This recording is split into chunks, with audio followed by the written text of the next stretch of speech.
Perkenalkan, nama saya Lili, asli Banyuwangi, Jawa Timur. Saya di sini ingin berbagi cerita horor, cerita yang serem banget. Saya mempunyai pengalaman. Waktu itu saya kerja di Singapura. Dan pada suatu hari, majikan aku sedang pergi liburan dan saya dititipkan di rumahnya nenek. Di rumah nenek sangatlah serem banget. Suasananya udah gak nyaman. Di situ nenek tinggal sendirian. Akhirnya cuma kami berdua di rumah nenek. Dan pada suatu malam kita beranjak untuk tidur. Saya tidur di kamar dan nenek tidur di kursi di ruang tamu. Pintu kamar pun gak aku tutup karena aku merasa takut. Tengah malam pun tiba dan emakku merasa sakit perut. Aku ingin ke kamar mandi. Waktu itu nenek batuk-batuk dan saya melihat nenek berjalan menuju kamar mandi. Ya udah, karena aku kasihan sama nenek udah tua, aku tunggu, aku sabar menunggu sampai bosan. Udah 5 menit belum selesai. Akhirnya aku tunggu sambil main game. Karena sakit perutnya udah minta terkondisikan, aku pun cepet-cepet ingin ke kamar mandi, ingin aku gedor. Aku keluar dari kamar mandi, ternyata nenek tidur pulas banget. Sampai aku berpikir, kok aku jadi merinding kayak gini?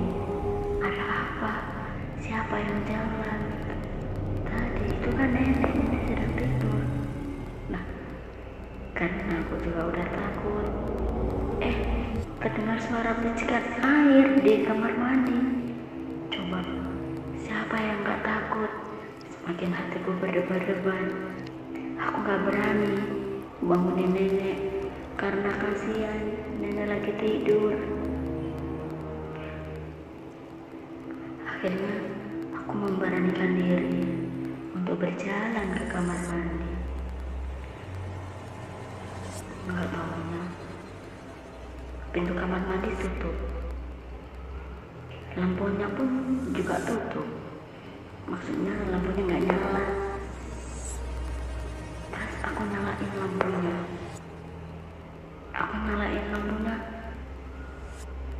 Nggak tahunya serasa ada orang berjalan di belakang aku. Hampir kita papasan gitu. Dan di situ tercium bau wangi banget, sangat wangi. Ya Allah, seperti harum bunga melati.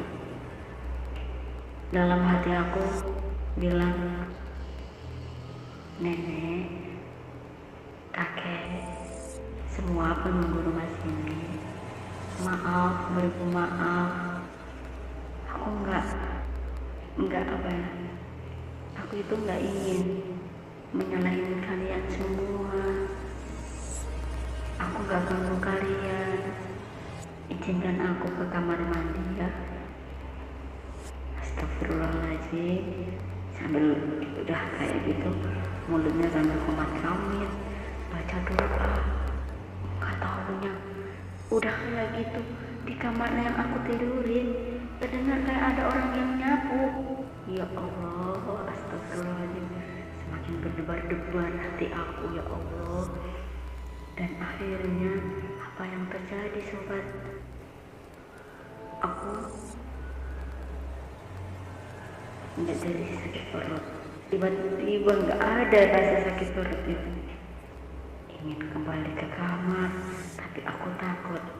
Belum aja aku matiin lampunya, ternyata lampu kamar mandi udah mati sendiri. Aku sampai berpikir, siapa yang matiin? Aku nyalain lagi nggak bisa. Aku matiin, switchnya itu on off-nya aku nyalain, aku matiin, nggak bisa. Aku berpikir mungkin itu lampunya lagi mati, perlu dibenerin. Ya udah, besok pagi aja dibenerin. Habis itu nenek terdengar nenek batu-batu, kepikir banget, kasihan.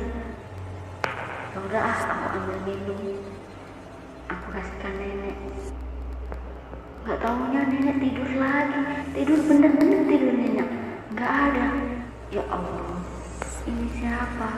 Maaf Tuhan, Nyonya, aku nggak mengganggu kalian. Kenapa kalian mengganggu aku? Kalian ini mau menguji nyali aku apa? Jujur, aku nggak takut. Cuma membuat hatiku berdetak secara kencang. Ya Allah, dan akhirnya setelah itu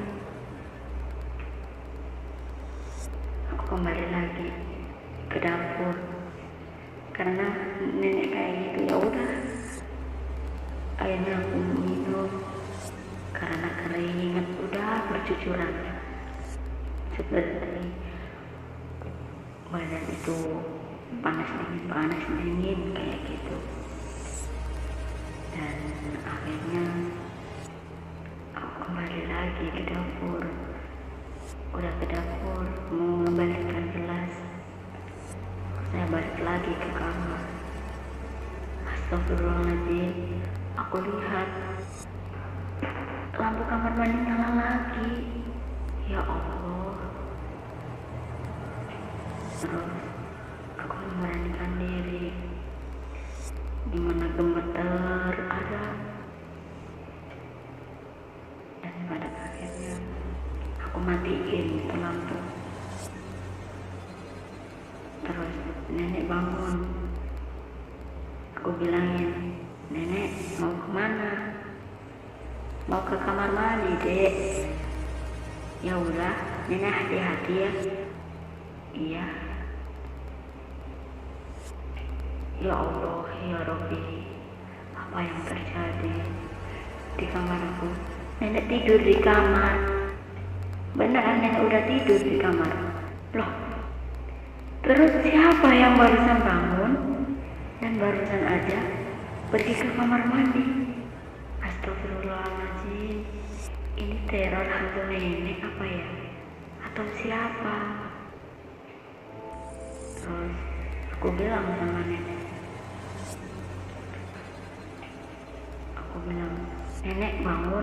nenek bangun.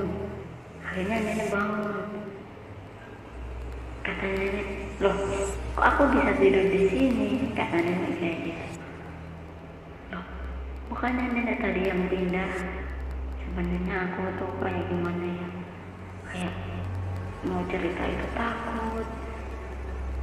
Ya udah nenek udah di sini kok. Mungkin nenek tadi itu berhalusinasi, bangun terus pindah tidur dari sini. Emang kamu dari mana, Dek? Aku habis kencing dari kamar mandi.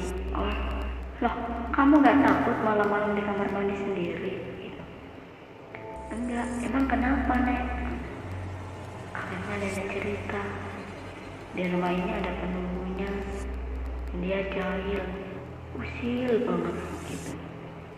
Masa sih, Nek? Akhirnya aku pun terbuka. Astagfirullah, Dek, kamu berani, sungguh mulia hati kamu, Nak, katanya gitu. Ya Allah, aku pun takut. Udah, akhirnya pagi pun tiba, kita bangun. Habis itu malam lagi. Dan apa yang terjadi? Semakin parah. Ya Allah, gimana gak takut coba? Ada bayangan putih jalan-jalan. Udah, gak berani tidur. Sampai satu malam itu gak tidur, cuma main game aja. Habis itu aku deketin nenek selalu tidur di ruang tamu, gak mau tidur di kamar. Entah kenapa, kok gak mau tidur di kamar. Dan ada satu kamar di rumah nenek itu yang gak boleh dibuka pintunya, karena aku penasaran. Nenek tidur pulas, aku buka, astagfirullahaladzim, ada wanita cantik. Memang gak tahu wajahnya. Wanita itu sedang berdandan di depan kaca. Dan saya bilang, permisi nyonya, saya gak mengganggu, saya cuma ingin penasaran. Ya Allah, betapa takutnya saya. Langsung saya tutup pintu kamar itu dan saya bilang, maaf, beribu maaf, bukannya aku ingin mengganggu, tapi aku sekedar ingin tahu ada apa. Ya itu, sepertinya ada sesuatu di rumah itu. Dan pada akhirnya nenek cerita, di rumah itu dulu ada gadis yang cantik jelek. Karena banyak yang suka, dia diperkosa. Akhirnya dia bunuh diri sambil menangis di kamar itu. Dan semua minta tolong orang Islam yang bisa, agamanya Islam, yang bisa menyembuhkan semua itu. Alhamdulillah, dengan doa-doa yang aku bisa ucapkan, aku bisa menolong. Dan begitu mana coba rumah itu sekarang menjadi seperti terang benderang. Sebelumnya terlihat seperti gelap, meskipun lampu dinyalain semua, rumah itu terlihat gelap. Dan alhamdulillah, Allah membuatnya terang benderang kembali. Dan semua pendiri dan semua orang yang ada di apartemen itu mengucapkan terima kasih. Dan saya juga mengucapkan terima kasih banget kepada Allah, udah membuat udah membuat aku mendapatkan pengalaman cerita yang begitu yang gak disangka-sangka. Dan saya mengucapkan terima kasih banget udah mau dengerin cerita dari aku. Dan tunggu cerita yang lainnya lagi ya.